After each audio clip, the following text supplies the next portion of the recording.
There we go.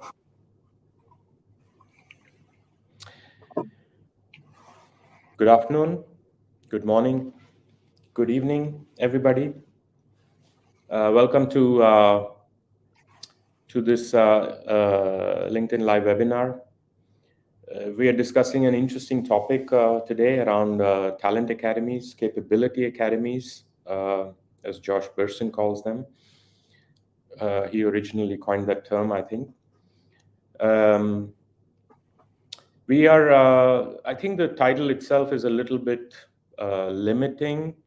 We are going to talk about the broad application of talent academies today, and where they are relevant, what do they consist of, etc., etc. So I am hoping that along with these super experts that we have gathered here, that we will have a really interesting discussions for everybody on this webinar today. So very much looking forward to it. I would like to start by just quickly doing some introductions. My name is Sukhbir Jasuja. I'm chair at DASA, and we will talk a little bit about what DASA is, just for those folks who are not aware of the mandate of DASA and what DASA does. But before doing that, I want to bring in others in this session. Dr. Andrea Tucker is joining us from Nice, and she's an ex-colleague of mine. Not at the moment, but we have had some really good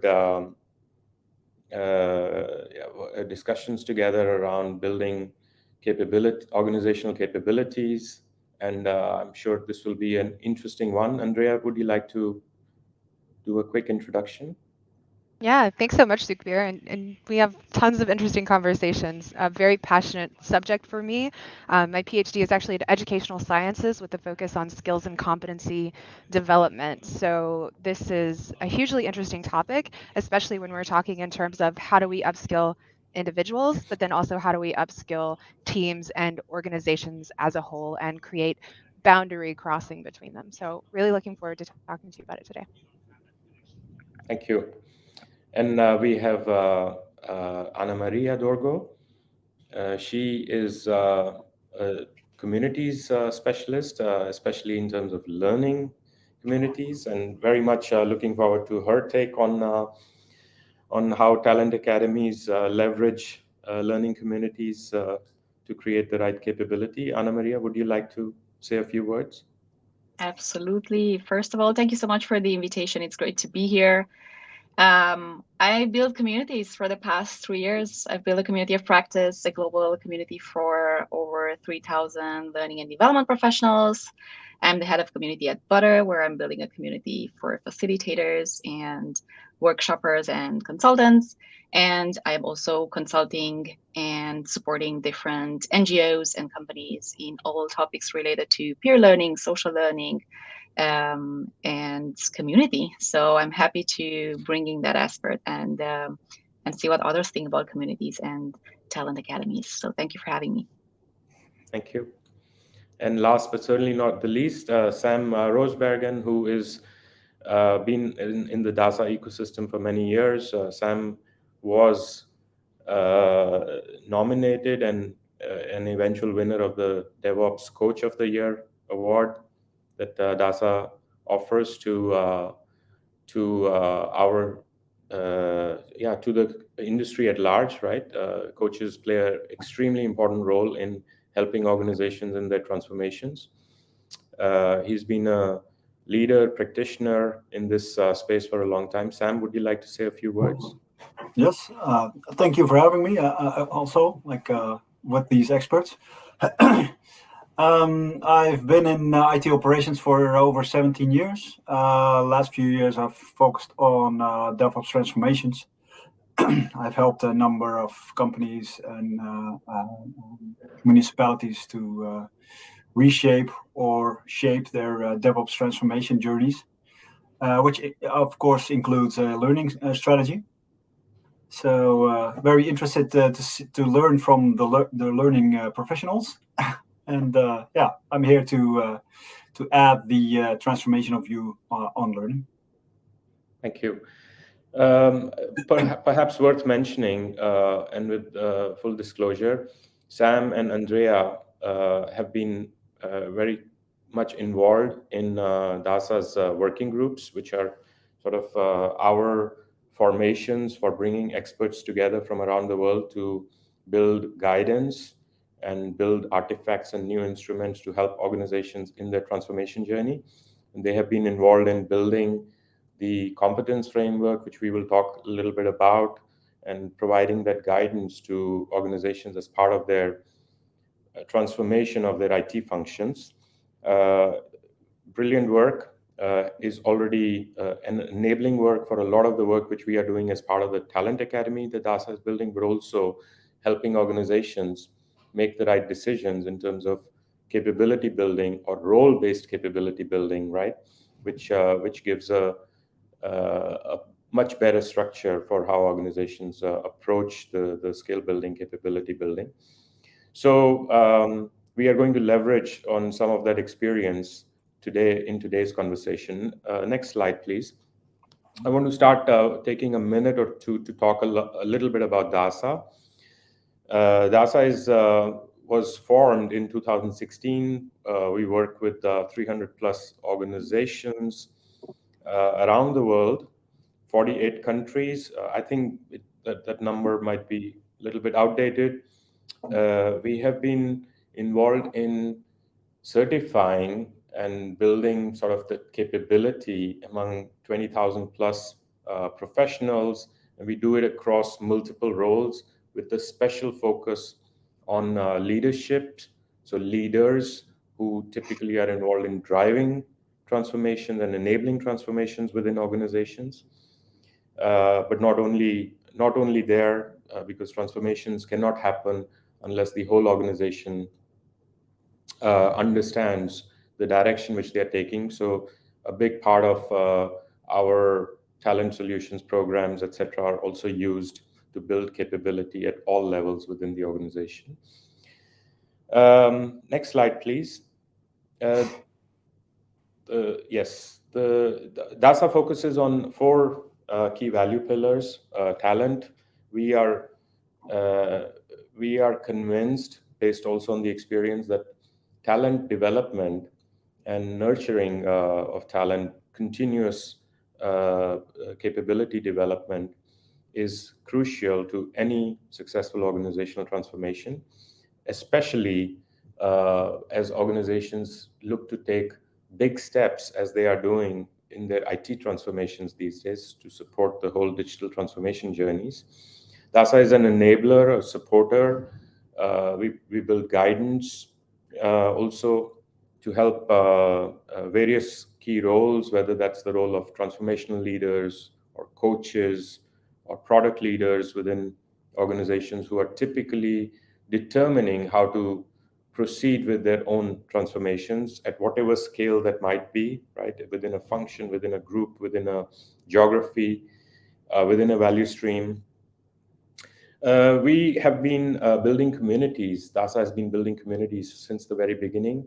We believe peer learning, sharing of experiences, good and bad, is critical. Transformations are extremely complex. They are tough. They are hard, and no organization that I have come across has all the skills and experiences that they require in order to create successful transformations. And therefore, building communities is a mechanism for organizations and organizational leaders and coaches to learn from each other on how the others are doing it, and build shared perspective, build joint guidance also. And that's a big part of what DASA does. Finally, we also celebrate successes. We recognize individuals, we recognize teams, we recognize organizations who are doing good work, with the intent that it motivates and inspires others to do the same. So as an example, we have our annual awards event coming up on the 31st of May this year. In case you're not registered, please do so. In case you would like to nominate yourself or others, both individuals, teams, functions, please do so. It's a great event to create motivation and recognition, not only for yourselves, but for others out there. Next slide, please. So today's discussion is about talent academies. And in order to understand what talent academies and capability academies are, I would like to start by talking about what a typical transformation journey consists of. Transformations, as I mentioned, are tough, multidimensional. You talk about having the right strategy, the right vision, the right ambition, coupled with having the right capabilities, building the right culture, having the right technology pieces and process pieces, etc. So there are various dimensions of it. As part of today's discussion, we are going to focus on the capabilities dimension, right? So does the organization, does the team, does the individual have the right capabilities? And so as part of the transformation project, you typically start with a set of questions to define the scope. You can't boil the whole ocean in one go. So you understand what are your immediate business drivers, goals, and outcomes that you're looking to create. Who is affected within the organization? So which teams, individuals, value streams, functions, which processes, etc., are going to change, and what technology elements are going to play a role. So what is coming in, and you have to identify all of these to understand what type of capabilities are you looking to build to have an impact on your business outcomes that you're looking to create, right? So this is not just about skill building for the sake of it. This is about skill building with business intent and business outcomes central to this process. Next slide, please. And so as part of this, again, the way DASA defines the ingredients for successful talent transformation starts with indeed defining and understanding the scope, creating a learning and knowledge sharing culture. I cannot emphasize this enough. This comes up in almost every conversation. Creating the right knowledge sharing culture within the organization is crucial to create the type of agility that is required in this transformed setup, transformed organization. And this is enabled through having the right learning infrastructure, not only the right content or the platform, but aligning all of the other resources within the organization, creating the right context for employees, typically a role which leaders, subject matter experts, key managers play within the organization. And as I mentioned, finally, it starts from the top. It has been said innumerable times and will continue to be said. It requires a digital, new type of leadership. And maybe we will touch upon this a little bit today, but this is absolutely crucial enabler to creating successful transformations. So next slide, and I want to open this up a little bit to our guests here who will bring in the perspective, right? So this slide tries to illustrate what is actually required to in terms of the support structures. But let's start by creating a common understanding, shared understanding of what is a talent academy, right? What is a capability academy? And I want to bring in Andrea to talk to us a little bit about how do you define a talent academy? Well, how is it different than, let's say, a courseware library that you can procure, or certain content or training providers that you can bring in, right? How is a talent academy different, and how is that concept different, Andrea? I think that's a good question. So when we're talking about a courseware library, we're just looking at individual courses sort of floating out there in the ether with no real connection to one another. I'm sure many of us have probably experienced this, right? We go into LinkedIn Learning or Udemy or any of these big library providers, and we search for a specific skill, and we get 10 courses with no structure and very little direction in terms of how do I consume these to actually be able to do something at the end. Versus with the Talent Academy, you're looking to provide a lot more of that structure and guidance in terms of you start here, you apply it this way, and then you go here next. And that's how you become a professional. And then in addition to that, we want to think about Talent Academies going a step beyond that and integrating some of that social learning element that you were talking about, Sukhbir. And this can be this can be something that's included or not, let's say, but I think you're more likely to have a successful Talent Academy if you're leveraging those social learning elements. Yeah, very good. Thank you very much. Sam, do you have you seen organizations leveraging using as Talent Academies or some semblance of Talent Academy, Capability Academy in their transformations? Yeah. Usually, what I see is that one of the reasons why digital transformations fail is that the organizational structure does not support the learning culture and does not provide the courseware or integrated courseware, as Andrea called it, to create a level playing field, right? Usually, you just go to separate organizations and you learn something. Usually, you get a certification. But it's not structured and it's not a clear talent path, right? So a couple of companies that I worked for, consulted for, use a center of expertise where they align the skills needed. Well, they do an inventory of the skills that are present in teams. And then they try to look, okay, this is the as-is situation. And they try to determine what the to-be situation needs to be in order for these people or these teams to support their app or their website in the future, right?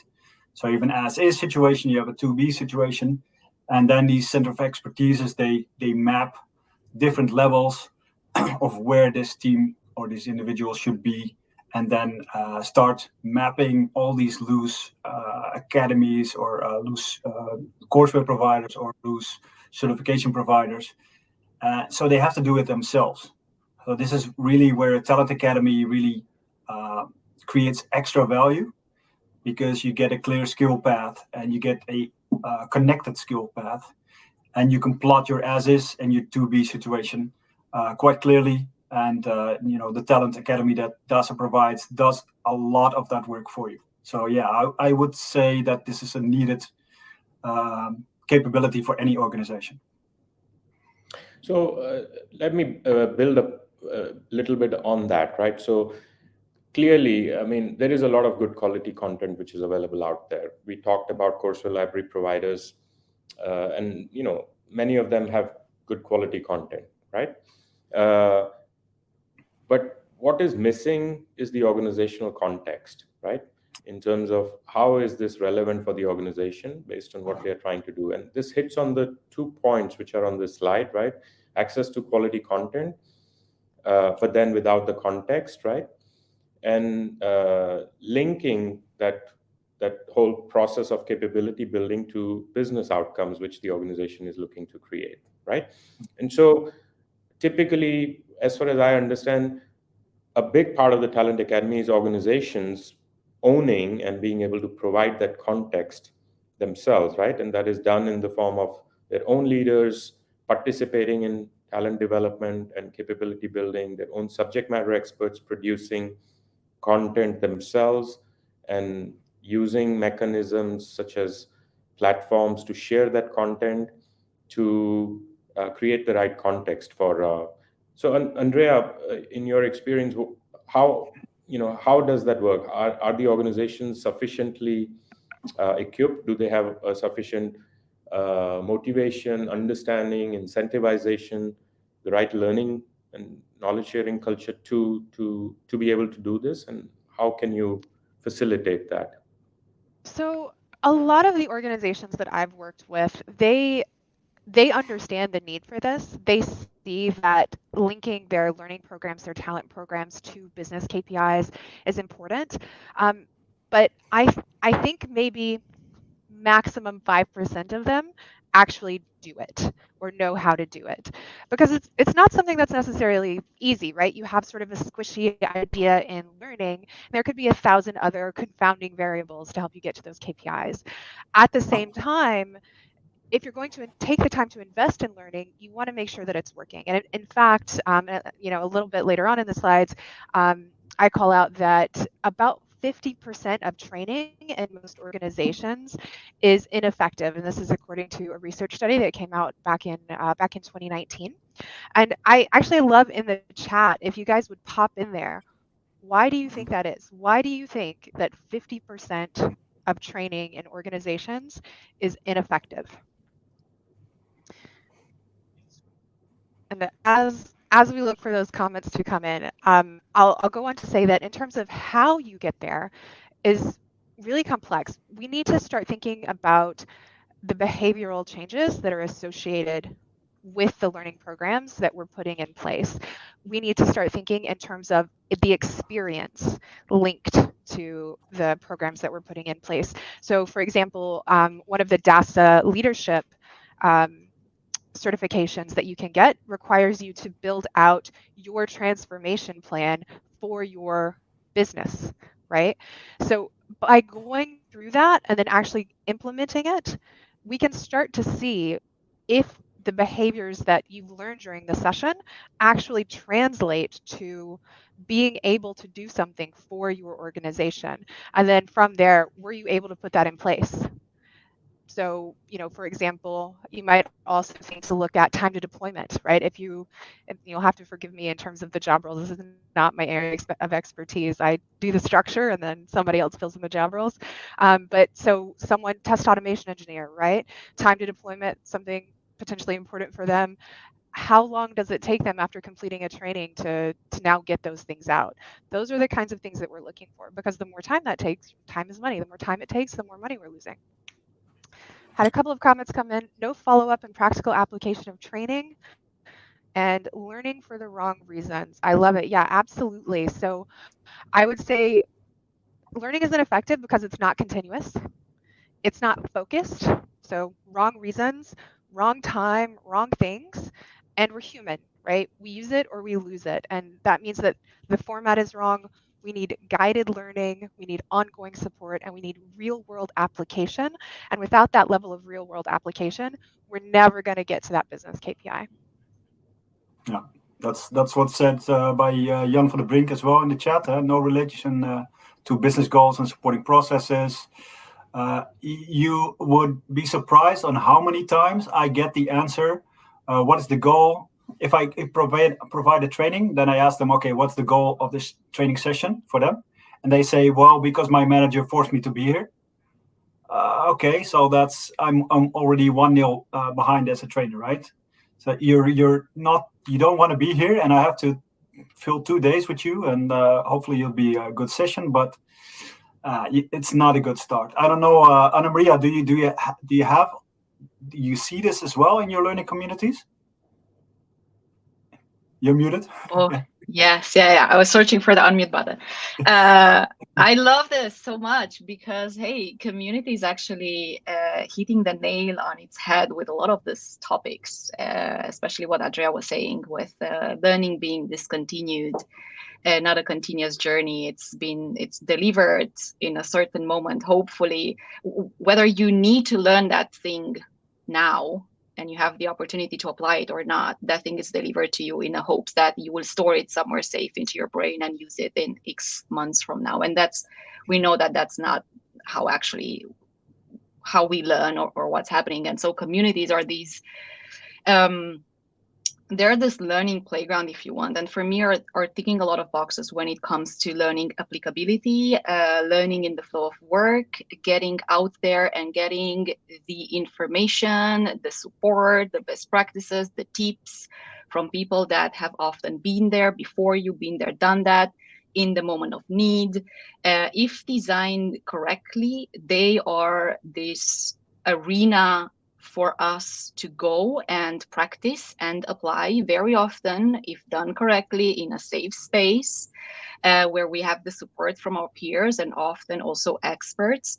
we get to practice all of this beautiful theory and concepts and models and frameworks that are being delivered to us through the courses, workshops, etc. that we're attending. And so that's I think that's a gold mine for companies. And there's a lot of chatter about community. Finally, I'm happy to see that going around, but there's still a lot of challenges that organizations are facing when it comes to building and nurturing and curating, facilitating those spaces. Yes, thank you very much, Anne-Marie, also for your inputs there. And we are going to come back to some of these topics, especially the last bullet here, the democratization, right? Which is a lot of it is around enablement, making a lot of these elements, including content, communities, etc., enable for people to be able to autonomously decide what is right for them, right? And we have to figure that out in organizational context also. Can we move to the next slide, please? We are going to come back to the DASA Talent Academy building blocks, right? So I don't want to spend a lot of time here because a lot of what we are talking about today is going to get reflected back here. The DASA Talent Academy is built on some of the principles which have already been highlighted. We are going to come back and then do some reflection together, including the forum here, on are these indeed the right elements that Talent Academy should be focused on, and what would create the right success for organizations in their own objectives, right? They are making a lot of investments. How do they make sure that those investments are going in the right area? They're creating the right outcomes, and we can then reflect on it together to see how we can leverage some of the work DASA is doing, but also how DASA can continue to improve and support our member organizations in their journeys. Next slide, please.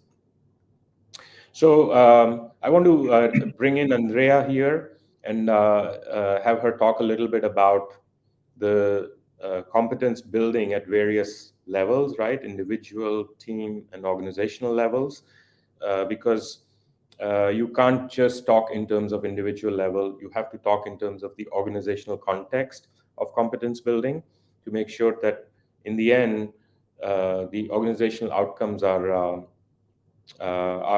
central to some of those decisions. Andrea.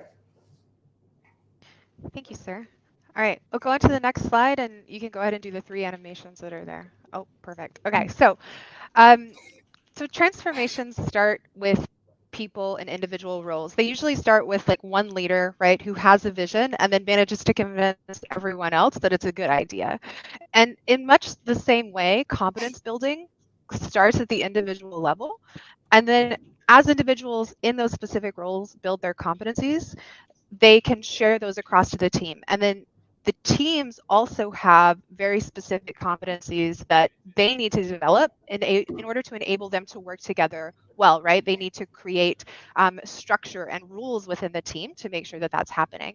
And then the organization beyond that is going to be made up of multiple high-performing teams that need to build these capabilities individually.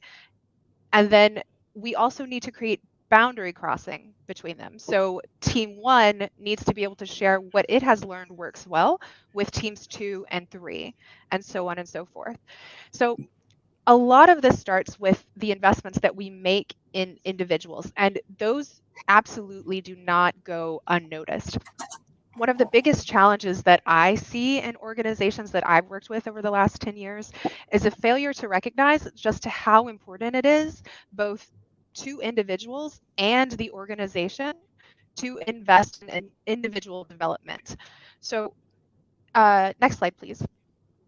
In the HR talent L&D space, we see a ton of big reports all the time where people say that they are more likely to stay in a job if they get training, right? They're more likely to join a company that gives training. Basically, employees, job seekers, they see training as really important, right? That's what all the studies say.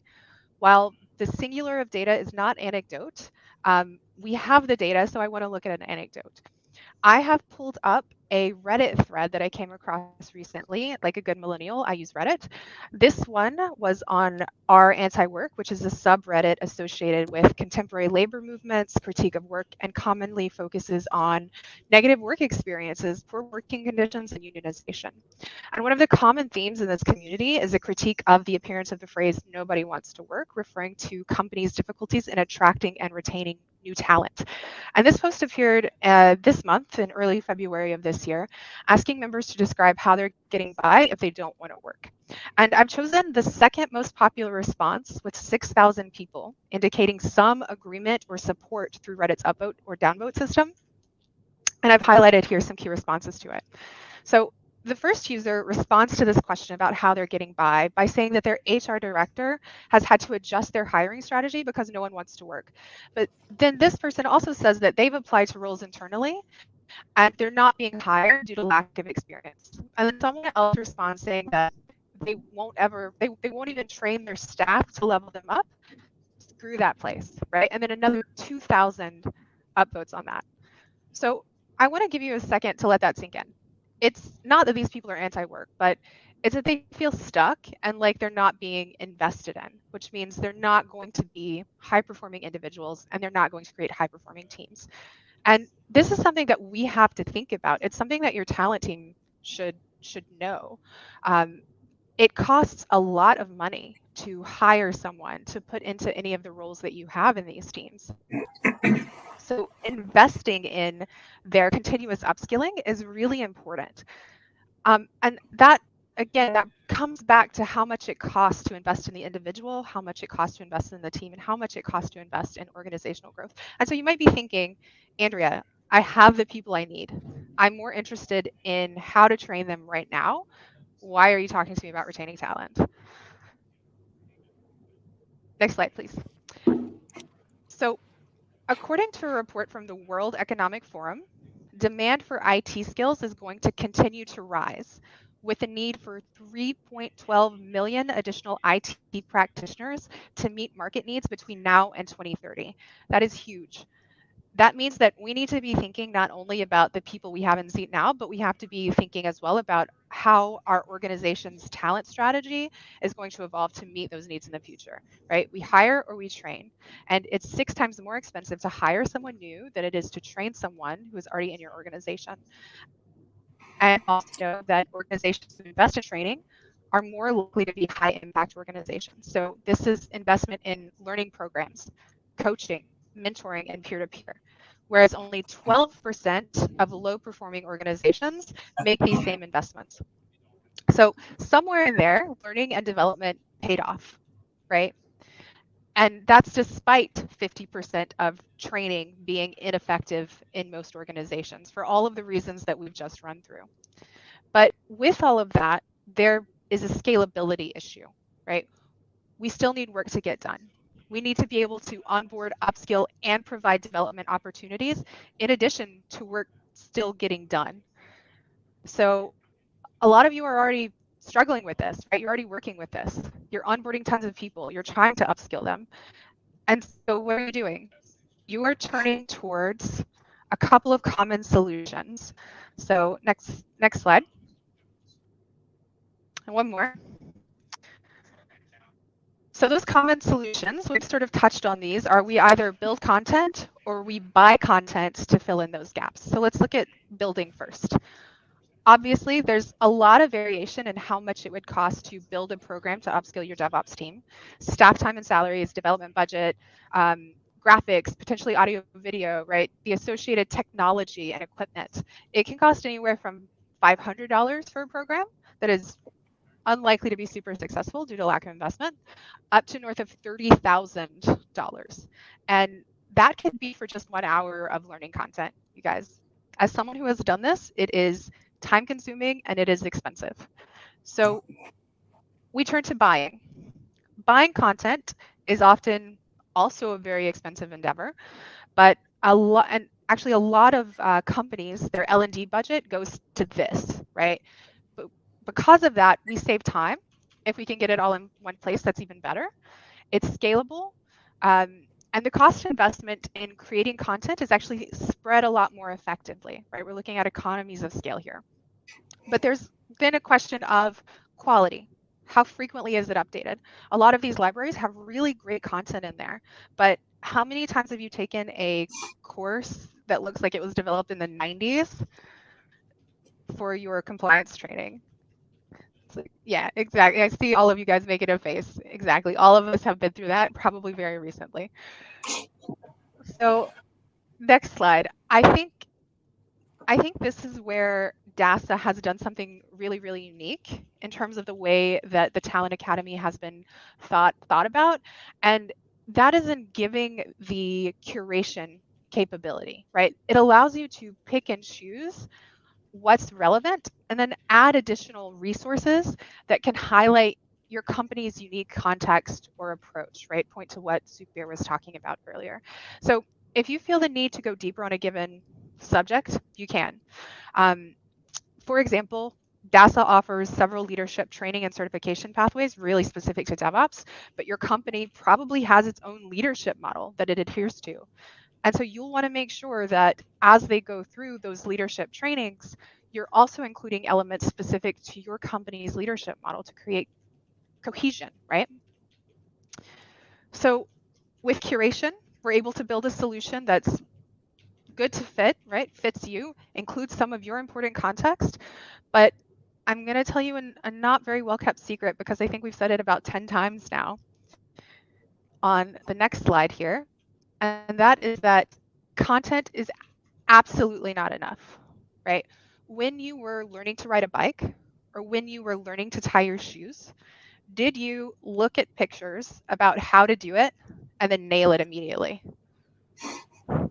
Yeah, if you did that, I want to meet you because you are a marvel, right? Probably not, right?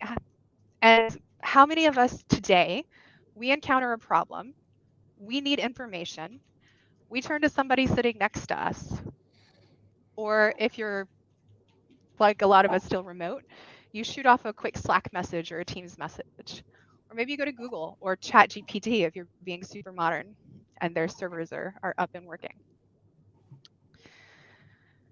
Next slide, please.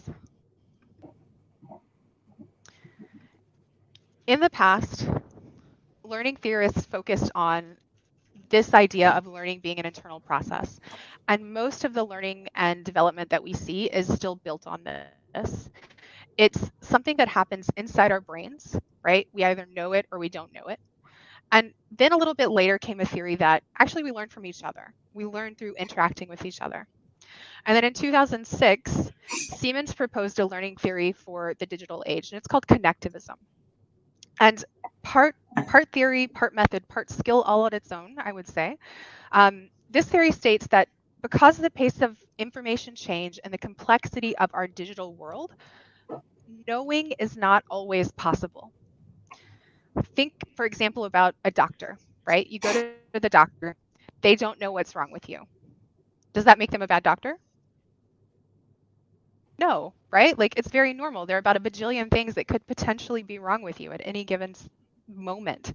What makes them a good doctor is their ability to go out, connect with people, do research in journals, their medical books, go back to their teachers to figure it out, right? That ability to build connection. And that's what connectivism is all about. And with that, I see our roles as transformation leaders, as L&D specialists, as HR leaders, our role is to help make these connections easier by building or giving access to spaces where they can actually occur. And so, Anna Maria, I want to come back to you, right? You're a community of practice leader in the learning space. I want to know what that experience has been like for you. What kind of time investment does it take to create that space, and how has it worked out? Thanks. So first of all, let me just go back to what you just said and do a bit of a resume or something that transpired for me in light of the connectivism and how do we actually enable and create those spaces for people to make connections with content, with each other, and so on. And if you go back to the build and buy and then the middle of curating content, I would say that what community adds is another layer to that, and it says you can buy the content, you can create the content, you can curate the content, or you can use the content and the knowledge that it's already there in the heads of your people. There's knowledge in those people's minds. There's knowledge that comes through experience, through them performing at their jobs every day. We employ smart people. They went to universities. They lead teams and budgets. They know stuff. And so communities of practice are these spaces where that knowledge, the information, the skills that we have already possess can be unleashed if you wish. And actually someone left a message to one of my comments. I can't recall now their name, but they were mentioning a quote by the former HP CEO, and they said he was saying, if HP or HP, the printing company, knew what HP knows, we'd be 3 times more productive. We don't know what we know. Linking it back to, we start from individual, but then we move to teams, and then how do we bridge the gaps between the knowledge within those teams to reach that company-wide, organization-wide transformation. So just to paint a picture of community, because I don't know if everyone knows what community is, and we could talk about it forever. It's quite complex. It's an ecosystem, and it's a living thing, and it looks very different from company to company and context to context. But in broad strokes, a community, especially if we talk about a community of practice, which is very relevant for learning, it's a space for the social and peer learning to happen, where people with either same goals or same purpose are gathering to share best practices, to learn from each other, and to get better at something. There's always a goal. There's always something that the community tries to achieve. And it looks very differently in different companies, actually. Companies are building and nurturing communities of all sizes. They can be bigger, smaller. It can accompany a leadership program. It can accompany a talent academy. It can accompany, a research and development department, for example, a certain department within your company, etc. So it takes different shapes and forms. And in an ideal state, it starts organically, but we know that rarely happens in organizations. So the key there is to carefully identify those sparks, and even if you're building it, to try to shift from this need that we usually have. The way we've been running businesses and the way we lead and the way we manage stuff within companies is very control oriented. We're steering things, we're imposing a vision, we try to go top down with our goals and OKRs and so on, and communities are working quite differently compared to that. So there's a lot of co-creation and co-design and human-centered, and bringing people in to make sure you're building something that is valuable for everyone. And there's a lot of facilitation and enablement actually that takes place. So they take a lot of time. If you do invest the time and you pass some of the challenges that you might encounter to build them, they bring a lot of value to the transformation process. And I'm just going to name a couple of benefits that I see from the communities I've built and the companies that I know are doing a great job and at starting to nurture the spaces. Going back to your content curation, a community, it's a powerful curation engine. If you're joining the right communities and you're gathering the right people, they will make sure that they're sharing the latest, most relevant resources, important or relevant to their job, deliver them at your doorstep. Besides the fact that you can, as you say, turn to your neighbor, go to Slack, go to your community, and ask for solutions to that specific challenge that sits on your to-do list right now and you don't know maybe how to tackle. So you have this, in the moment of need, access to someone else's experience. Inspiration, cross-functional, cross-departmental knowledge transfer, this ability to see others doing things and taking initiative and feeling that this action sparking fuel to take ownership as well. Applicability, learning through immersion. You take the stuff that you're learning through courses and trainings and workshops and webinars and so on, and you go and take them back to your community and you make sense of that learning together, and then you apply it and go back with what you learned and make sense of that again. And I think one element that communities are offering to the learning process, and something that is very often overlooked when we design learning, or it used to be, we're getting better at that, I guess, is this whole support network to turn to when learning gets hard and challenging. Learning, and especially transformation, it's not a walk in the park. It's not easy. It's hard, it's challenging, you're going to fail, you're not going to know what to do, etc. And a simple course or a piece of content somewhere is unable to offer that nurture and that support. And that's where community comes into place, your trusted peers, to kind of catch you when you're doubting, or when you need a moment to stop and make sense of what's happening. Tons of other benefits, and I also see a lot of challenges and a lot of blockages in companies today. And I don't know if you want to deep dive into those, but I'll stop now for a second in case we want to move the conversation somewhere else. But No, yeah. That's very good, Anna Maria. That's really, really useful. And I want to highlight the fact, and I think the community building itself and the challenges involved in building successful communities, which you have tons of experience doing it, is a conversation in itself. But I think it is safe to say the communities play an extremely crucial role in this knowledge transfer, right? In terms of capability development that the organizations can benefit from. And in principle, that's really what is central to DASA, right? We have communities of experts working together to build guidance. We have communities of leaders, community of coaches, et cetera, right? And that is indeed central to our own approach that we take in terms of helping practitioners, helping leaders in their own specific roles to learn from each other. And I agree with you. I think if you can find the right structures and the right incentives and create the right culture to create these communities within your organization or across organizations, it can be massively beneficial for the organization. But I want to take a minute and bring Sam in and want to sort of include the context of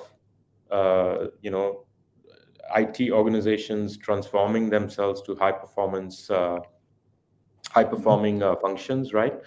Which is very, very critical, especially in today's day and age with all this digital transformation initiatives going on, putting so much additional demand and pressure on IT functions.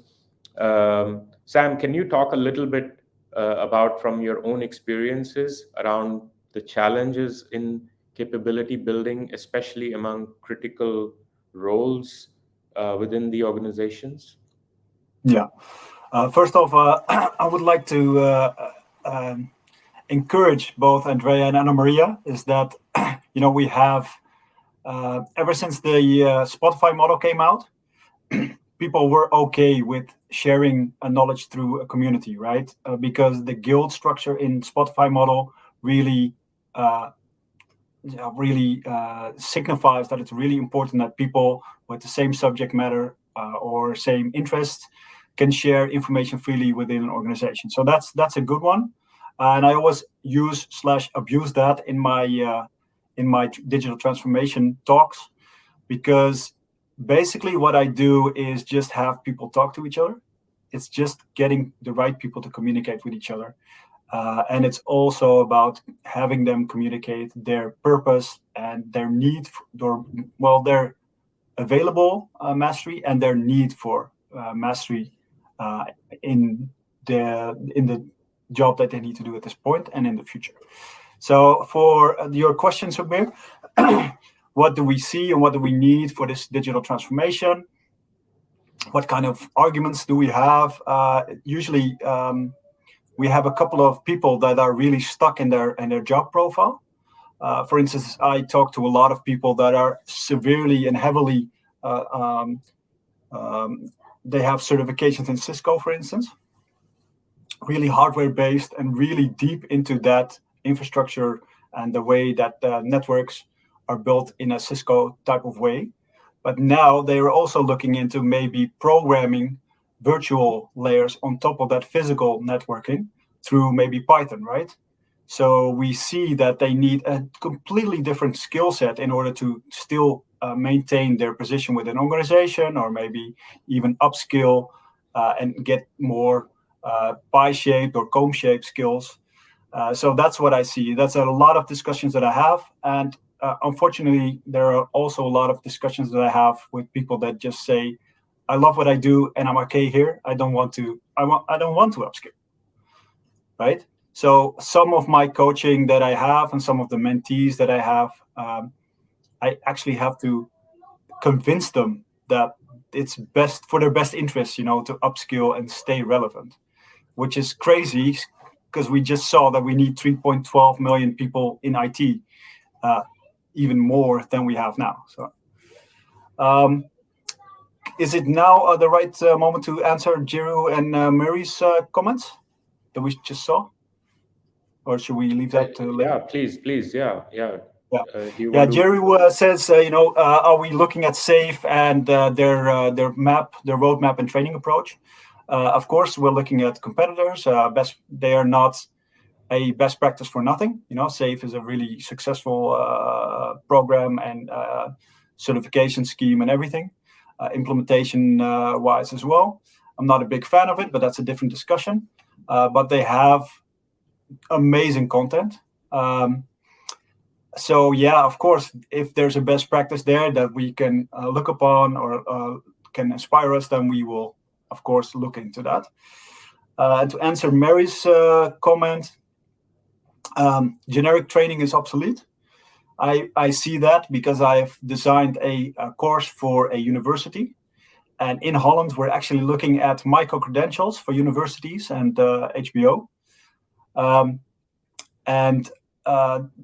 That could mean that you have a micro-credential learning for one period for maybe, psychology. And you have a micro-learning for, dentistry. And you have a micro-learning for business economics and IT somewhere. And all these together will now give you a full degree. So you can really comb-shape your way any way you want. And that's what we're moving towards in Holland, at least. And I think that's a really good development, because that will actually enable people to look at what they might be interested in, but also expand their knowledge in the areas that they know they're interested in. So yeah, that would be that for me. That's a really nice development, and platforms like these really support that. And then Mary also says most organizations also need a T-shape or pie-shape for a cross-functional team. I totally agree. We also moved into comb shape, like you have multiple skill areas, right? That you need to be skilled in. And I usually just tell engineers and people in IT that they're already comb shape. They already have deep social skills. They already have basic technical training. They already probably know like typical Windows installation type of things. They probably know something about scripting. So my talk is always, a person does not need to be T-shape, pie-shape, comb shape, or whatever shape you want.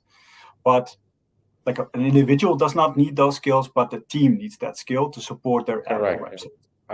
So that's it. Yes, I cannot. I was about to jump in and couldn't resist and wait. But absolutely well said, Sam. I think organizations are increasingly realize that while individual skill building is important, what is even more critical for them to consider is the capabilities at the team level, and perhaps even taking it broader at the value stream level, right? So having a deeper understanding of what capabilities organizations require to get the right outcomes at the team and value chains level is superseding. And then it becomes really a matter of deciding, how are individuals going to contribute those skills and capabilities, and who wants to move into which direction, etc. And it becomes a lot easier and a lot more motivating also for individuals to move in directions where they can complement and they can provide the right type of additional capabilities and skill sets, which are, and I think this is one of the key dimensions and parts of what DASA's Talent Academy approach also brings in. Andrea talked about that diagram where she talked about individual, teams, and organizational. That is really fundamental to the way we approach it. We also do a lot of work in terms of building scans to have organizations understand where they currently are in terms of teams and what the desired state is. So we provide some guidance, not only in terms of what the desired state and the ideal state is, but also in terms of how do you get there, right? And what does it take to get there? And this is where talent academies can play a critical role. It is not about building a digital content library. It is about building a wholesome environment, a platform which is truly owned by the organizations themselves, which includes and provides great quality content, but also provides community of peers, participants, and perhaps also inputs in other forms, such as organizing events which are really led by leaders participating in those events, where context is reset, discussed, recreated, creates a lot more employee engagement, a lot more motivation, etc. And these are a lot of the dimensions which we talk about as principles for building successful talent academies, and that these are a lot of the principles which DASA at least is integrating as part of the Talent Academy approach, which we are facilitating for our member organizations. And so would definitely encourage all of you who haven't yet looked into that it can be a really interesting and powerful approach to partner. DASA is a community-based organization. A lot of the work which we do is done by our army of volunteers, experts who participate from all over the world and help build great guidance, great content, which then gets distributed back into the community such that it benefits everybody as part of this. We also take a sort of inclusive approach to doing it. We are not building anything proprietary. We rely on a lot of methodologies and practices which are already out there, which organizations already leverage and use. But we look to build a practical guidance layer on top of that, keeping in mind the organizational objectives, such that organizations can effectively move closer towards, while continuing to leverage the methodologies, whether that's Lean or SAFe or Scrum or Kanban or whatever other approaches that the organizations might be using. None of these are going to be solutions in itself. And so a lot of the practical guidance which we offer is about recognizing and identifying that capability building at the right levels among the right people is even more critical than just adopting a certain methodology, because none of the methodologies are just going to get you there, right? So in that regard, finding a good partner organization such as DASA can be a great support mechanism for organizations as part of their transformations. I want to, I know we have only a minute left, but I want to see if anybody has any last words, especially if you can talk in terms of any key challenges which the organization should consider as part of the whole Talent Academy mechanism, and who should lead this process? Is it led by L&D typically? Is it led by business leaders? Who is typically involved? Can you maybe give a 20-second response to this? Not me, not in 20 seconds. I'll go first. So I think it's one of those occasions where you should be leaning into L&D and HR to help drive your talent strategy, your hiring strategy over time, and also potentially to help build out any material that you need that's really specific to your organization. They can certainly be a partner for you on that. At the same time, if you hand something to L&D, it can very quickly become too high level, and we're thinking about performance support, right? We want to have that continuous experiential learning, and that's usually not what L&D are thinking about, right? They're thinking about moving massive parts of the organization through more generic skills. So we have to keep that in mind. Let the business own it, but use L&D as a partner. That would be my recommendation. Well done. Thank you very much, Andrea. That was very illustrative. Did I get it in 20 seconds? Yes, you did. Yes, you nailed it. Thank you very much. I want to thank everybody for joining. I especially want to thank the speakers. They are also part of our community of experts, and I am glad that we can, to an extent, also demonstrate how the communities can be really powerful. So encourage you to join DASA, encourage you to join our communities. A lot of the communities are very welcoming and free to join. We love and would contribute everybody's participation in that. And also sign up for any of the new events which are coming up. That's part of what we do, is we do community driven events, right, on specific topics. A lot of the topics also come from our community members. And so please share, communicate, and yeah, let's all do this together. Thank you very much. Have a good rest of the day. Take care. Thanks. Thanks, everyone. Bye.